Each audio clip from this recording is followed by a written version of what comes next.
നമസ്കാരം. മോദി സർക്കാരിൽ വിഭാഗീയത അതിരൂക്ഷമാവുകയാണ്. നീണ്ട കുറേ വർഷങ്ങളായി നരേന്ദ്രമോദിയും അതോടൊപ്പം തന്നെ നിതിൻ ഗഡ്കരിയുമാണ് ഇപ്പോൾ പാർട്ടിയിലെ എതിരാളികൾ എന്ന് പറയുന്നത്. ഒരു പരസ്യമായിട്ടുള്ള പോരിലേക്ക് പോലും ഇപ്പോൾ കാര്യങ്ങൾ കടന്നിരിക്കുകയാണ്.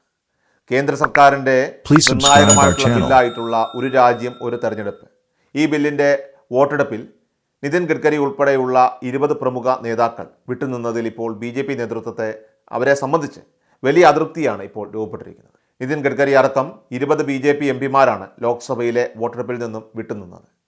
നമുക്കറിയാം, 2014 ശേഷം കുറച്ച് വർഷങ്ങൾക്ക് മുൻപ് വരെ മോദി എതിരില്ലാത്ത തരത്തിൽ ഈ രാജ്യത്ത് മുന്നേറുന്ന കാഴ്ചയായിരുന്നു കാണാൻ സാധിച്ചത്. അങ്ങനെ മോദി ഒരു ബ്രാൻഡായിരുന്നു, പ്രത്യേകിച്ചും BJP എന്ന ആ ഒരു പാർട്ടിയിൽ.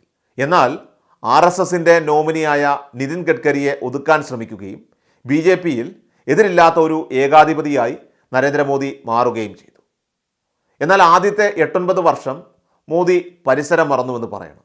BJPയുടെ അധ്യക്ഷൻ JP നദ്ദയെയും തൻ്റെ മനസാക്ഷി സൂക്ഷിപ്പുകാരനായിട്ടുള്ള അമിത്ഷായെയും കൂട്ടി RSSനെതിരെ തന്നെ മോദി നീക്കങ്ങൾ ആരംഭിച്ചു. BJP സ്വയം പര്യാപ്തമാണെന്നും RSSൻ്റെ പിന്തുണ ഇനി ഇവിടെ ആവശ്യമില്ല എന്ന് വരെ അവർ പറയുകയും ചെയ്തു.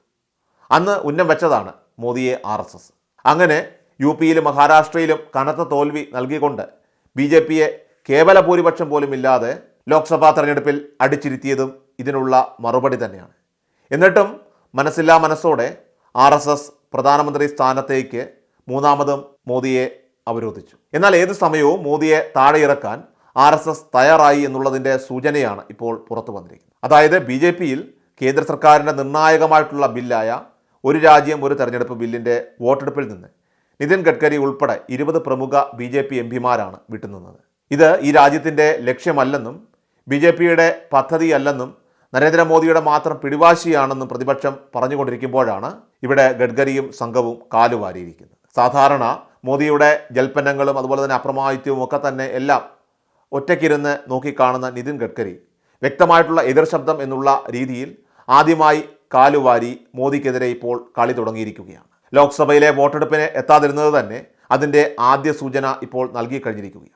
ഇതോടെ പാസ്സാക്കാൻ ബില്ല് പരിഗണിക്കാൻ സംയുക്ത പാർലമെന്ററി സമിതിയെ ശൈത്യകാല സമ്മേളനം തീരും മുൻപ് തന്നെ പ്രഖ്യാപിക്കാനാണ് കൂടുതൽ സാധ്യത. 467 MPമാരാണ് ഇന്നലെ ലോക്സഭയിൽ ആകെ എത്തിയത്. അതിൽ 260 അടുത്ത് MPമാർ ബില്ലിനെ പിന്തുണച്ചു. ബില്ല് പാസ്സാക്കുന്നതിന് പര്യാപ്തമായിട്ടുള്ള സംഖ്യ ഉണ്ടാവില്ല എന്നതാണ് BJPയുടെ നിലവിലത്തെ പ്രതിസന്ധി. നിർണായകമായിട്ടുള്ളൊരു ബില്ല് അവതരിപ്പിച്ച ഇന്നലെ BJPയുടെ 20 MPമാർ സഭയിൽ എത്താതിരുന്നതോടെ ഇത് ഗഡ്കരിയും RSSും കൊടുത്ത പണിയാണെന്ന് ഉറപ്പായതോടുകൂടി ഇപ്പോൾ പൂർണ്ണമായിട്ട് മോദി പ്രതിസന്ധിയിലായിരിക്കുകയാണ്. ബില്ല് പാസ്സാക്കാൻ ലോക്സഭയിൽ തന്നെ 364 MPമാർ വേണമെന്നിരിക്കെ എല്ലാം കൂട്ടി NDA മുന്നണിക്ക് ആകെയുള്ളതാകട്ടെ 298 MPമാർ മാത്രമാണ്.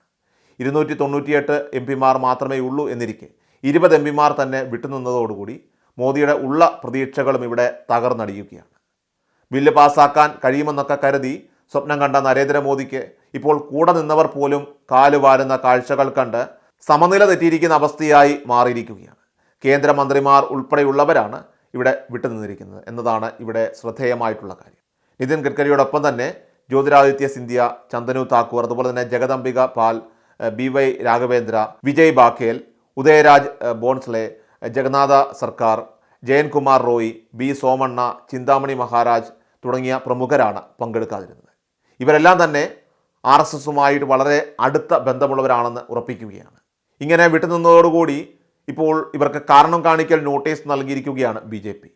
MPമാർ പങ്കെടുക്കാത്തതിൽ കടുത്ത അതൃപ്തിയിലാണ് ഇപ്പോൾ കേന്ദ്ര നേതൃത്വം. എല്ലാവരോടും ചർച്ചയിൽ പങ്കെടുക്കാനെന്ന് നേരത്തെ തന്നെ അറിയിച്ചിരുന്നുവെങ്കിലും പങ്കെടുക്കാത്തതിൽ ഉടലെടുത്തിരിക്കുന്ന ഈ അതൃപ്തി അത് തീർച്ചയായിട്ടും BJP RSS പോരിലേക്ക് പോലും കാര്യങ്ങൾ വഴിവെച്ചേക്കാം എന്നാണ് സൂചിപ്പിക്കുന്നത്. ഒരുപക്ഷെ മോദിയുടെ കസേര തെറിച്ചേക്കാമെന്നതിൻ്റെ ഒരു സൂചന തന്നെയാണ് ഇതിലൂടെ ഇപ്പോൾ ദൃശ്യമാകുന്നത്.